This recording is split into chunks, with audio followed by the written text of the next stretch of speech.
चाणक्य का जन्म एक ब्राह्मण परिवार में हुआ था और वे तक्षशिला विश्वविद्यालय के आचार्य थे, जिसे कौटिल्य या विष्णुगुप्त के नाम से भी जाना जाता है। वह मौर्य साम्राज्य के संस्थापक चंद्रगुप्त मौर्य के शासनकाल में प्रधानमंत्री थे। वह एक महान विचारक, अर्थशास्त्री, न्यायविद, शाही सलाहकार और दार्शनिक थे और उनकी शिक्षाओं को 2 पुस्तकों अर्थशास्त्र और चाणक्य नीति में रखा गया है। अर्थशास्त्र को चाणक्य का प्रशिक्षण मैनुअल माना जाता है, जिसके द्वारा उन्होंने चंद्रगुप्त को एक नागरिक से एक सम्राट में बदल दिया। कहा जा रहा है कि उनकी बुद्धिमत्ता पर कोई सवाल नहीं उठा सकता। वह कोई योद्धा नहीं था, लेकिन उसने अपने दिमाग से लड़ाई लड़ी। आइए जानते हैं उनके कुछ विचारों को।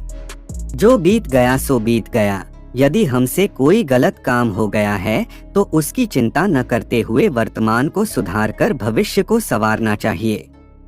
भगवान सभी को एक ही मिट्टी से बनाता है, बस फर्क इतना सा ही है, कोई बाहर से खूबसूरत है तो कोई भीतर से। जहाँ आदर नहीं वहाँ जाना मत, जो सुनता नहीं उसे समझाना मत, जो पचता नहीं उसे खाना मत और जो सत्य पर भी रूठे उसे मनाना मत। झुकना बहुत अच्छी बात है, नम्रता की पहचान होती है, मगर आत्मसम्मान को खोकर झुकना खुद को खोने जैसा है।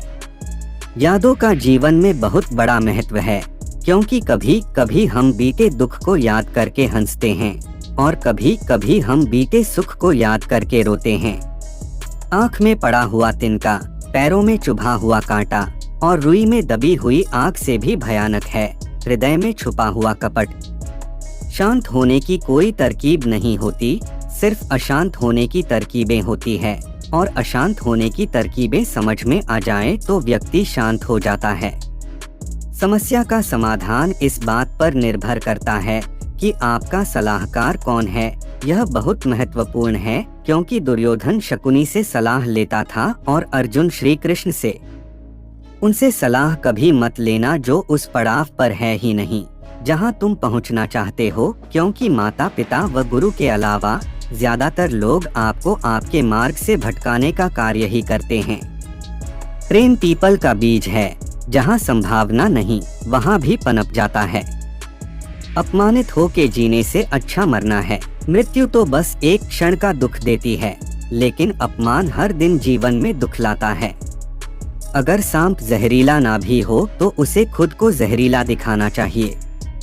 सेवक को तब परखें जब वह काम ना कर रहा हो, रिश्तेदार को किसी कठिनाई में, मित्र को संकट में और पत्नी को घोर विपत्ति में। वो जिसका ज्ञान बस किताबों तक सीमित है और जिसका धन दूसरों के कब्जे में है, वो जरूरत पड़ने पर ना अपना ज्ञान प्रयोग कर सकता है ना धन।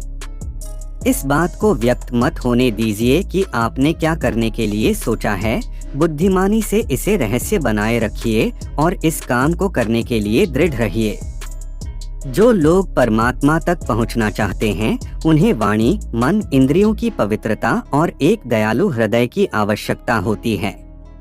पहले 5 सालों में अपने बच्चे को बड़े प्यार से रखिए, अगले 5 साल उन्हें डांट डपट के रखिए और जब वह 16 साल का हो जाए तो उसके साथ एक मित्र की तरह व्यवहार करिए। आपके वयस्क बच्चे ही आपके सबसे अच्छे मित्र हैं। व्यक्ति अकेले पैदा होता है और अकेले मर जाता है, और वो अपने अच्छे और बुरे कर्मों का फल खुद ही भुगतता है, और वह अकेले ही नर्क या स्वर्ग जाता है।